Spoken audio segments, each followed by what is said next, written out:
Well, welcome back to the Christian Boys. I'm Jacob, and this is Brenton, my co-host. What's up? We're going to be talking about the evidence for the resurrection today, so this is going to be some big stuff. Oh, yeah. If you've ever been curious on is there evidence for the resurrection, is it just a hoax, is it whatever, we're going to hopefully answer all those questions today. Yeah. So a part of our goal here is a lot of Christians have been told their whole life, yeah, Jesus resurrected from the dead. That's awesome. And they're right. It's true. But is the only reason that you know that because your pastor said so? Because if so, I want to present some really solid evidence that we have that supports that claim, not just, because this person said so or because the Bible said so. This is like hey, 2,000 years after the crime, let's go back to the crime scene and examine it and see what happened, Like, let's examine some verifiable facts and see if we can go from there. One of the most influential 20th century atheists named Antony Flew said this: "The evidence for the resurrection is better than for claimed miracles of any other religion. It's outstandingly different in quality and quantity." Meaning, Christianity is built on the idea that Jesus resurrected from the dead. Christianity is just built different. It is built different. I love that. Because it's true. Like, when you look at the recognition, even from guys like this that are atheists, and they say, hey, the resurrection is just there's so much here. Yeah. So much that you can pull out and prove. I think that's why we can truly say that Christianity stands alone. Yeah. And again, like we've said so many times on this channel, that Christianity is falsifiable yet undeniable. Right. We need to keep that in our mindsets as Christians as we're looking through this stuff and take all these different resources, because we don't want to just pander to our own people, our own Christian researchers. We want to see, what does everyone else say? What is the majority? So, right. Yeah, I think that's a great way to kick this off. Yeah, Christianity absolutely stands out with evidence, verifiable historical evidence that you can look at and you can examine, and you can weigh, and you can come to a conclusion based on what happened. But what you can't do is just say, you just have to believe it. You have to feel like it's true, and therefore it is. Every other religion's going to claim that. Joseph Smith claimed that. Muhammad claimed that. Hinduism claims that. Buddhism claims that. It's a universal trait of religion that faith is involved. The difference with Christianity, though, is that our faith is built on a historical event. If that event happened, then our faith is founded on reality. If it didn't happen, then it's founded on falsehood. But we can weigh whether or not it happened. That's the best part. It's the difference between blind faith and evidence for the faith that you stand on. Yep. There's a difference. We're not just walking around in the dark. We have a path. We have a way to walk.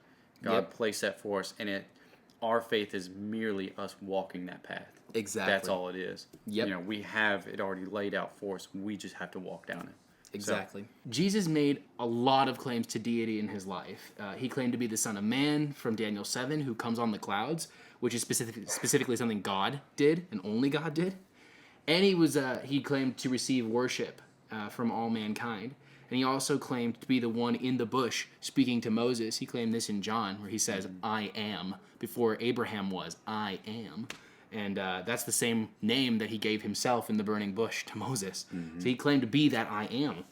He also said that he would back up all other claims with the sign of Jonah. So let's read where he talks about that in Matthew. Yeah. So we're going to read Matthew 12:39 through 40. And that says, "But he answered them, an evil and adulterous generation seeks for a sign. But no sign will be given to it except the sign of the prophet Jonah." 40. "For just as Jonah was 3 days and 3 nights in the belly of the great fish, so will the Son of Man be 3 days and 3 nights in the heart of the earth." Yep. So what's Jesus saying here?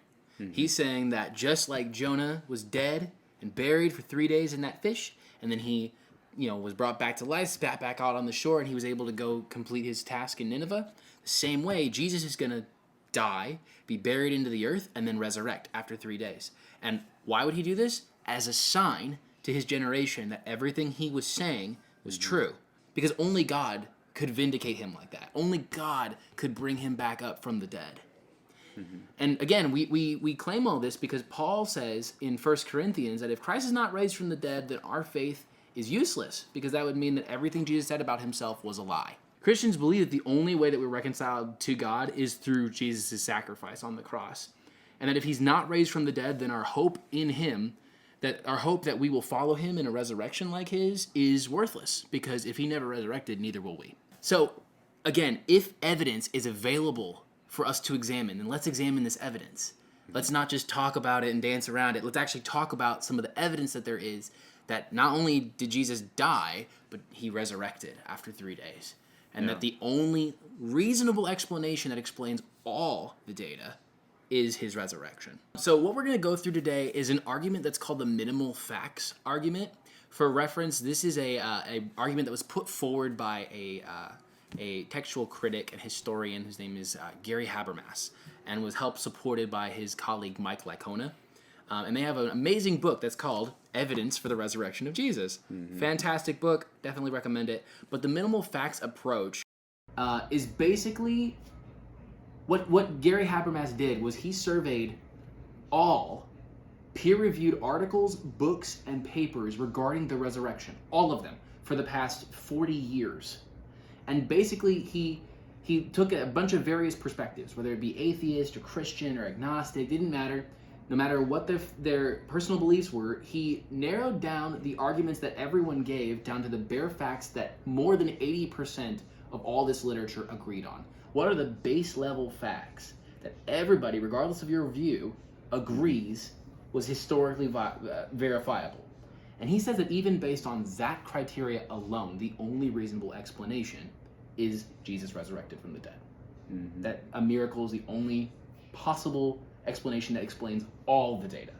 This argument does not require the presupposition that the Bible is divinely inspired. It doesn't require that. It doesn't require you to believe that God wrote the Bible. But it does use the Bible as individual historical documents that we can then weigh for valuable information based on the first century when they were written. Right? And that makes sense. We would do that for any other historical document too. The life of Julius Caesar. We would weigh its historical weight. We would take information from that text in order to come to conclusions about Julius Caesar, right? And we can weigh whether or not those are good claims based on other sources. But based on some historical criteria that we can examine, we can come to a reasonable conclusion about what reasonably happened in the past. So before we actually get into the evidence, first let's discuss what criteria historians will use in order to come to conclusions about an ancient text, right?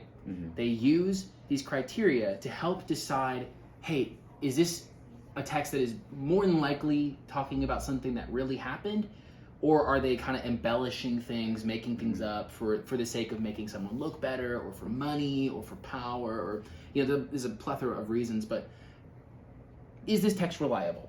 Is really what these criteria were designed to help decide. Okay, so let's get into these criteria. We're not going to spend a whole lot of time talking about the criteria because we really want the bulk of this video to be about the evidence, but we're going to run through these really quick because they're really important to understanding how we weigh this argument. So, number one, historical claims are stronger when supported by multiple sources independent of one another.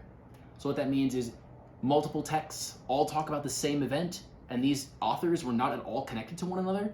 More than likely that makes it true. I mean, the likelihood of there being a lie that was spread by multiple people in exactly the same way across multiple continents in the ancient world, very unlikely. Number two, historical claims, which enemies also attest, are more likely to be authentic since enemies are unsympathetic and often hostile witnesses. So again, what that means is that the people who are against this message, who are also confirming it, more than likely that makes something true, because if even enemies are against it and they don't want this to be true, yet they're reporting it, probably means it happened. Also, we have historical claims which include embarrassing details, reflect honest report rather than fictitious storytelling. So, of course, everyone wants to be the story. They want to be the hero of the story, right? Right. Well, in this story, Jesus is very much not the hero in a lot of aspects. Yeah. He is shamed, and I think culturally we miss this a lot because we don't realize just how much of a shame it is. We all have the crosses and they wear them on necklaces and all this sort of thing, and we don't really realize what that cross would have meant in this day and time. It was utter shame. Yeah, to utter us shame. it's a fashion statement. Oh yeah. To them, it's an embarrassment. Oh yeah, utter embarrassment. And so we have to look at it from that point of view too. Is okay, what would this have looked like as far as over time the storytelling gets bigger and bigger, and the hero of the story was bigger and better and stronger and faster. And, and that's not the case with Jesus. It's always this humble servant that we see. So next, we also have the historical claims which are supported by early testimony are more reliable and less likely to be the result of legendary development. So we can normally point back very early to what we're seeing. Hey folks, sorry about that. Just realized we had some audio issues. We're going to go ahead and keep going with it. So sorry about that, but hopefully it's been all fixed from here. Okay, so we've gone through our historical criteria. We've got some stuff that we can weigh to see whether or not the story makes sense. If I could say something on that too. Yeah, go ahead. It's not just these texts, it's any historical text. Right. Because that's what we have to understand too, is we're not just judging this book off of what we want to make our own criteria, it's what we would judge anything in the ancient time. Exactly. So let's have that perspective as well. This is just as much scrutiny as anything else. You're exactly right. And we have to. We have to hold it to that high standard. So, And that same standard is held across every ancient document. So great point. Absolutely. Yeah. Okay, so let's actually get into some evidence. We're only going to describe really 3 pieces of evidence today. Just 3 facts that we can use to help put forward the reliability of the resurrection of Jesus. Now, there are way more than just 3 facts. Way more. And none of them individually are very compelling. Honestly, if it's like all we had was one piece of evidence, okay, that's not a great case. But when you've got 30, when you've got 15 pieces of evidence where the only explanation that aligns all of them together is this one solution, that's a pretty compelling case. Yeah. So let's look at what those 3 facts are. Number 1, Jesus died on the cross. That's fact number 1. Fact number 2, the tomb was empty. And fact number 3, post-resurrection experiences. Now that one is worded really intentionally, but we'll get to that when we get there. So let's start with fact number 1. Jesus died on the cross. Yeah.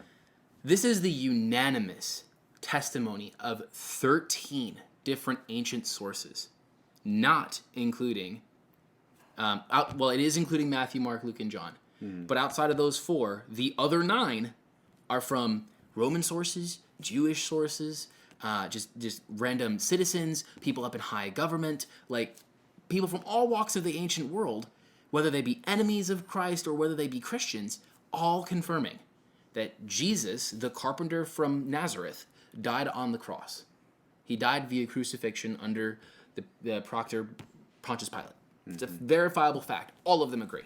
Yeah, I think something you see that's different in this that you would have seen. So I like to point back to why do we not see as much talk in like ancient Egypt about, say, Moses and the Exodus and all this stuff. It's because that was a war undeniably lost.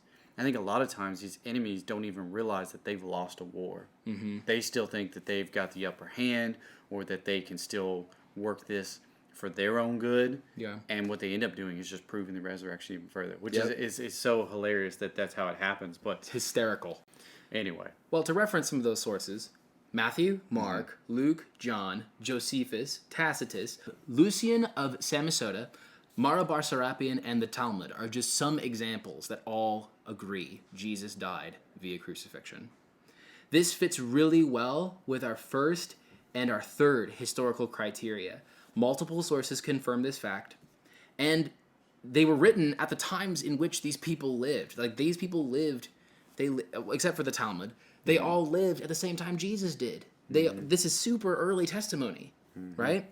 And it fits really well with our fourth. That fits with our fourth. It also fits with our third in the fact that dying via crucifixion was horribly embarrassing, especially for a messianic movement. That should have been the end of it. There was plenty of messiahs that were around in Jesus' age, died via crucifixion. That was the end of it. Not Jesus. 2,000 years later, we're still praising this man as our Messiah. I want to offer an objection. There's plenty of objections to each of these, but an objection for each of these evidences. So the objection to fact number 1, Jesus died on the cross. Objection, Jesus didn't actually die. Believe it or not, this is a claim that is put forward by some people, that he somehow swooned. This has been unceremoniously dubbed the swoon theory because it's hilarious. Jesus survived the crucifixion and then was able to live out his life undercover so as not to be arrested by the Romans. Like he escaped to India or something like that. This is actually hilarious because there are no records of anyone surviving a full Roman crucifixion.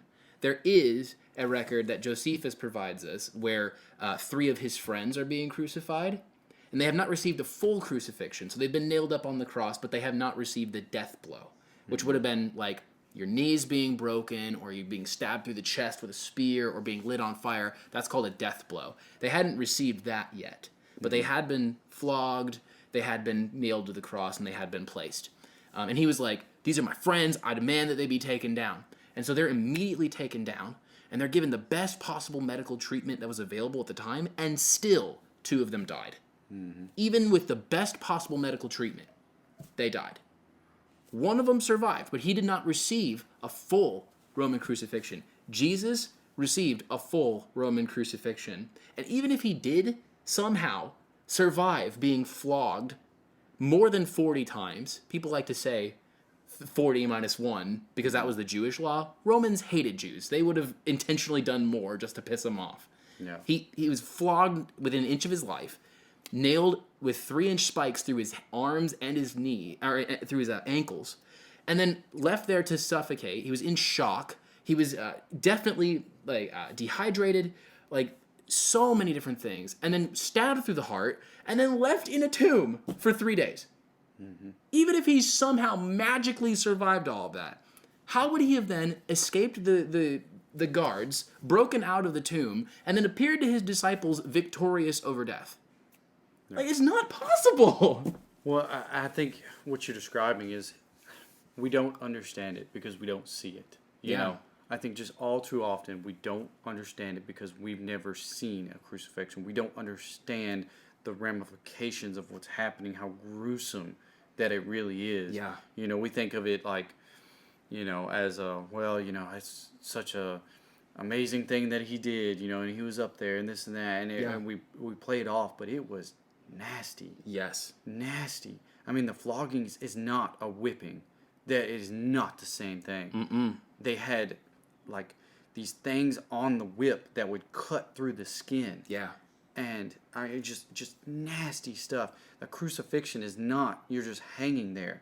You can inhale, but you cannot exhale. Right. A lot of times they die just out of exhaustion. Exhaustion or asphyxiation, because essentially they're never actually getting new air in because they can't breathe the old air out. Yeah. And exhaustion because they eventually can't push themselves up anymore. And yes, breaking the knees would have been a form of making it so they could not push themselves up anymore to exhale. Yeah. And we just don't realize how gruesome this is and how, you know, you said it before, it's a funny name for a theory because it is so silly. I think we don't realize how terrible this was, and we don't put it in our mind's eye of this is just a laughable theory. Right. At the end of it, it is laughable. Yeah. Which is why we sound really passionate right now, because it's if you know anything about crucifixion, it's incredibly unreasonable. Like, this does not at all answer the evidence that we have. No. Not even a little bit. So a far more reasonable conclusion is that Jesus did die via crucifixion. It fits all of our historical criteria.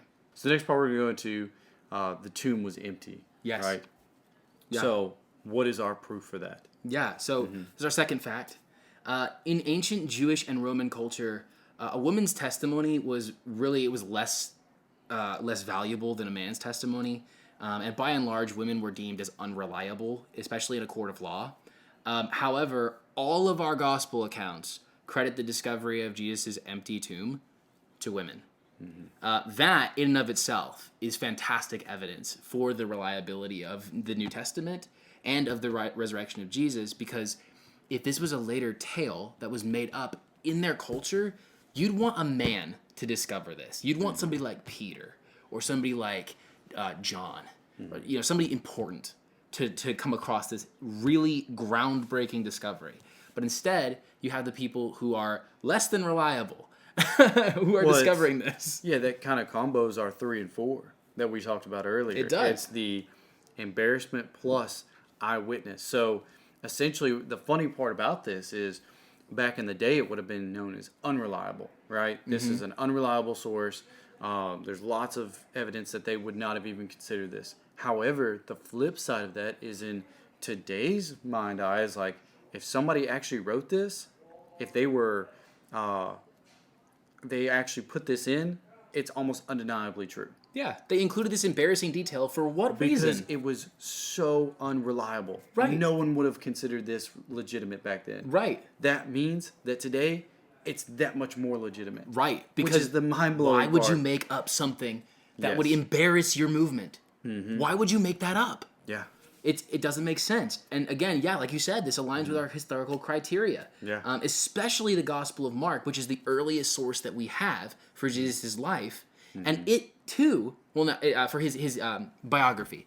It's the earliest source that we have for his biography. And that, too, claims that the people who are responsible for discovering Jesus' tomb was empty was women. It's awesome. Super awesome. Another evidence that it was empty. In his day, it was customary to erect a shrine in honor of a holy man where his bones were laid. So this was actually really common. There was more than 50, there's an estimated about 50 different shrines for holy men around Jerusalem during the time of Jesus, erected at the place where their bones were, right? This never happened for Jesus. We have no reports of this happening. We have no evidence that anything was ever set up, even though we know that he was buried and people knew where his tomb was. How do we know that they knew where his tomb was? Because the biggest objection we get to this, that the Jews gave to the Romans, was basically that his disciples stole the body away. Well, by saying that, you're admitting that the tomb is empty. The only way that there is an empty tomb is if there is no body. Well, that's the beauty of it, is this is another objection that we see. But, yeah, like you're saying, it literally proves two awesome facts. For one, Jesus was definitely killed, so swoon theory out, right? Because we're even getting confirmation from the Jews at this time. Swoon theory's out. That's out of here. He did die. He was placed in a tomb. We know that. And undoubtedly, just from this Jewish twisting of what happened, we know that the body was gone. You know, it's just, it blows your mind when you think about how many different resources are telling the same thing. Even though this is a slight twisting of it, it still proves so much already. Right. They're trying to come up with an explanation because they have to. The body isn't there anymore. So now you have to come up with an explanation. If you're trying to quell this movement of people saying that Jesus rose from the dead, best way to do that is to parade his body through the streets. No, he's not alive. He is dead. Check out his body. But if you don't have it, you can't do that.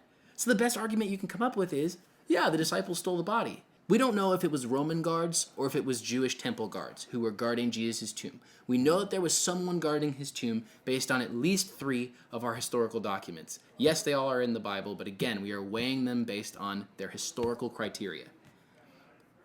We don't know if it was Jewish or Roman guards, but either way, they were incentivized to make sure that body was not stolen.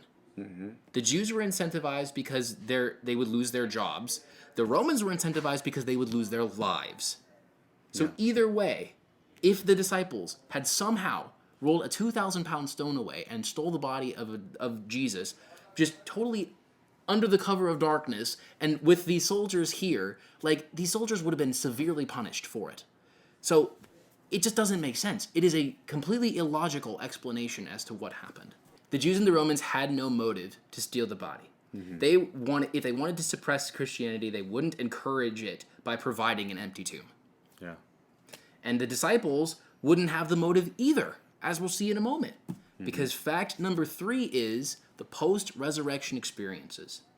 Now, this is really important. This is like top 2 of the evidence. It's so important. The disciples had an experience which they truly believed to be the risen Jesus. Now, whether or not Jesus actually appeared to them, that's up for debate. That we can debate till the cows come home, right? But whatever they saw, because they did see something, transformed them. How do we know this? Because typically, when your Messiah, the figurehead of your movement, has been crucified, he's the leader. Who's next if the leader is not enough? Mm-hmm. The next leader's after him. Because usually you kill the leader and then that disperses everybody. Mm-hmm. But if that isn't enough and the movement is still going, then you kill the next in line. You crucify them next. And then the next person, the next person. You start making an example of these people until eventually they fall in line. That's how Rome would deal with insurrection. Mm-hmm. The disciples all abandoned Jesus. They were all terrified for their lives. They were afraid that they were next, that they were going to follow him in crucifixion, his humiliation, his flogging, all of it. They were terrified. So they abandoned him. Call back to number 3. Call back to number 3. Mm-hmm. Super embarrassing. Mm-hmm. That's so embarrassing. If you're the leader of the church and you ran away from the Messiah, that's so embarrassing. Why would you report that about yourself? But something happened that transformed them from being terrified for their lives to being fearless in the face of death. What on earth could have done that? Mm-hmm. Something happened. What happened? Yeah, because, they're very clear in the, even pre-resurrection, what happened. Peter denied him 3 times. Yeah. And he's just tore up about it, right? Yeah. He knows he messed up. They're all in this depressed state of, basically we lost, right? Yeah. That's what they're considering right now. Because they did. Jesus yeah. died. Yeah. Everything they've been working towards, and they still didn't get it. No matter how many times he said it, they didn't get it. Right. They still thought, he's coming to reclaim everything right now. They thought that he was going to be the earthly Messiah that they wanted, mm-hmm. not the spiritual Messiah that Jesus wanted to be. Mm-hmm. And the Gospels reflect that. Mm-hmm. All 4 Gospels record the disciples' abandonment of Jesus when he was arrested and how they were fearful leading up to his resurrection. And while we don't know for certain the fate of all the apostles, we do know that the martyrdom of Peter and Paul, James the son of Zebedee, and James the brother of Jesus are all certain. And martyrdom is dying for your faith. Yeah. These people went to their gruesome, terrible deaths, refusing to recant their testimony. Refusing. They were willing to die because they believed that they had seen the risen Jesus.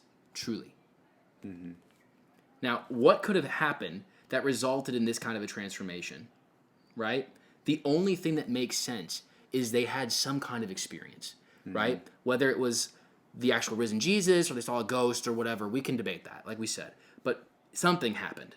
If you're maybe thinking to yourself, this is a quick objection. If you're maybe thinking to yourself, well, these people were grief-stricken, they loved Jesus so much, so they all hallucinated Jesus coming back to them because they were so sad that he died, right? Some people put that forward. They call it the hallucination theory. This happened to more than just the disciples of Jesus. This happened to the enemies of Jesus, or those who did not believe in him. People like his brothers, James and Jude, who ended up being massive pillars in the church. Mm-hmm.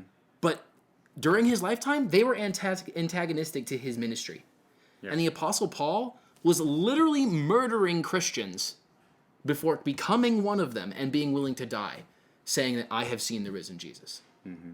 They were not grief-stricken. Maybe you could make a case that the brothers were because they were his brothers. But Paul? What's your argument with that? Hallucinations are individual experiences. Yes. What I see, only I see. You don't see my hallucinations. Mm-hmm. If I'm saying right now, look, Jesus is standing right behind the camera right there. Mm-hmm. Only I can see that. Yeah. You can't see that. But yet all these disciples are claiming that they all saw the same thing. Mm-hmm. That they ate with him, that they spoke with him, that they touched him. They had physical experiences with him that were multimodal experiences that were not just seeing him from a distance. Mm-hmm. It was literally existing alongside him like I would with you. Yeah. That is not possible with a hallucination. Mm-hmm. It's simply not. And if you're claiming that I'm just going to hold to the hallucination theory anyway, okay, what would transform them into becoming brave enough to die for their hallucinations? And why would Paul do that? He wasn't grief-stricken. He has no motive. He had no reason. He had no possible way to hallucinate the risen Jesus. Yeah. And I think that's a good point to mention this too. If you're watching this and you have the mindset of, I'm already upset and I just want to disprove all of this because it's all nonsense. I'm going to tell you right now, you're going to find a type of account that will prove this wrong. But that doesn't mean it's legit. We are looking for majority of scholarships. We are testing this at a very high level. Right. So if you are just in the mindset of, I'm just going to do a quick Google search and prove this wrong, sure, you can find anything on Google. But if you're truly trying to weigh and say, is there a God? God, show me, right? You actually want to know. You're not just looking for a talking point or you're looking to downgrade somebody. If you actually want to know, you will find it. Yeah. Jesus says, seek and ye shall find. Right. And this is part of it right here. Yeah. Right? So we have overwhelming evidence, and you can find this evidence. And if you test it against these opposing theories, whether it be swoon or mass hallucination or whatever it is, you're going to see, if you put it through the scrutiny that we're putting the resurrection through, it's going to fall short. Right. And not only that, these objections, they only answer that one piece of evidence. It doesn't take into account all the evidence. And that's the point here, is that when you take all these pieces of evidence that all scholarship agrees on, you cannot combine them all and come up with any other reasonable explanation except for Jesus rose from the dead. That's the only one that makes sense of all of them. That's why even atheists, even super influential atheists, are saying the resurrection evidence is far more concrete than any other miracle claim. Now, does it mean that there are no problems and there's no contradictions and there's no possible way that something else couldn't have happened? No. I mean, anything is possible, but what is reasonable? We're not asking what is possible. We're asking what is reasonable. And the only reasonable explanation that counts for all the evidence is that Jesus rose from the dead. So, again, another objection. People die for lies all the time. In fact, all the terrorists who died in 9/11, they died believing in their beliefs. So what's different about the disciples? This is not a question of sincerity. We're not saying that people can't sincerely believe something is true. Of course they can. The people who died in the terrorist attacks in 9/11, they believed the claims of Muhammad. But they were not Muhammad. They weren't the ones making the claims. Peter, James, John, Paul, these people who all we know died for their faith, were the ones making the claims. They were the ones saying, I've seen the risen Jesus. If I died for my faith in Jesus, I'm dying based on their testimony. They're dying based on their own testimony. If they were incentivized to make up a lie to gain money or power or women or something like that, the second that they came across opposition to that, where they were threatened with death, heck yeah, if you know it's a lie, recant. You're not gonna go to your death knowing that you're dying for a lie. Well, liars make terrible martyrs. Yeah. Sorry, go ahead. Well, no, I think that's a great point because, if we look at Peter, I know we pick on Peter a lot. Yeah, because he's the easy target. Foot and mouth Peter. Yes, exactly. Because, okay, how are you going to go from a person that denies Jesus out of embarrassment because you're witnessing what's happening? He's witnessing the resurrection, which is undeniably true, right? And then you're going to turn around and die for that same faith. That same person that just denied him is going to turn around and die for it? Yeah. That doesn't make any sense. No. Unless there was something huge that happened. Something life-changing happened. Yes. Yep. And that is why all scholarship, whether you're agnostic or atheist or Muslim, Buddhist, they all believe that the disciples saw something. They had to have. It's the only reasonable explanation. But again, we can debate what they saw. We think that evidence supports that they saw the risen Jesus. That's the only reasonable explanation. So again, the only reasonable explanation is that they would die for their testimony because they truly believed that Jesus was alive. And that's all the evidence we're going to go through today. But in conclusion, again, there is so much more evidence than just these three pieces that we've given. These are just the compelling ones we want to bring forward in this video. But there's so much more. We'd encourage you, look into it. Look into the evidence because it's more than just because your pastor said so. It's more than just because the Bible said so. It's because no matter what level of criticism that you put up against the Bible, if you try to punch the Bible, your knuckles break on it because it's that bulletproof. Yeah. It has its issues. It has its difficulties. It has stuff that we need to work through, that we need to prayerfully examine and approach with humility. Yeah. But when it comes to the ultimate standard of what our faith is held on, the resurrection of Christ, it totally withstands the test. I love the way Vodi Bakum says it. He says, the Bible is like a lion. It doesn't need defending. It's going to defend itself. That's right. So again, you talk about punching a wall. Try punching a lion because it's not going to work out so well. Uppercut a lion. Do that. I'll be pretty impressed. And secondly is just that I was asked some years ago that why am I a Christian? And this is when I was very much in my lukewarm believer stage. And Yeah. I was asked why. Why do you believe in that? Why not Buddhism? Why not Hinduism? Why not Muslims? Why not name it off, whatever, right? Yeah. Why not? And I didn't have an answer, right? And so I think that's what's so important about this. And I know that we're at the end, so if you've watched this, you probably are already with us. Proud of you. Why it's so important. Yep. But if not, this is why you can tell other people it's important. Yeah. Why they should, watch this video or watch Mike Winger or watch Vodibah or watch whoever you want to that's going to describe this material, because we're going to be asked and we need to be ready with an answer. Yeah. Right? And I was not prepared. I was not ready. I was that lukewarm believer. I was weak in the faith, very, very weak.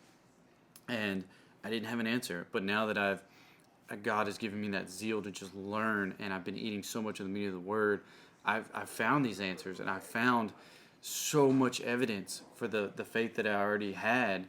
And not that you have to have the same story as me, not that you have to be a lukewarm believer and then you realize all this amazing revelation. But even if you are questioning whether you want to be a Christian today, I just want to encourage you that this is out here. And if you take it as a perspective of, I want to truly know, right? God says, seek and you will find. Yeah. And get the book, The Evidence for the Resurrection of Jesus Christ. Look at it. Analyze it. Analyze what the atheists are saying. Analyze all of it. Yeah. Get a picture for yourself of what your worldview looks like. Because ultimately we can tell you all these facts here today, but that doesn't mean you're going to believe us, and that's okay. We want you to look into it for yourself. Yeah.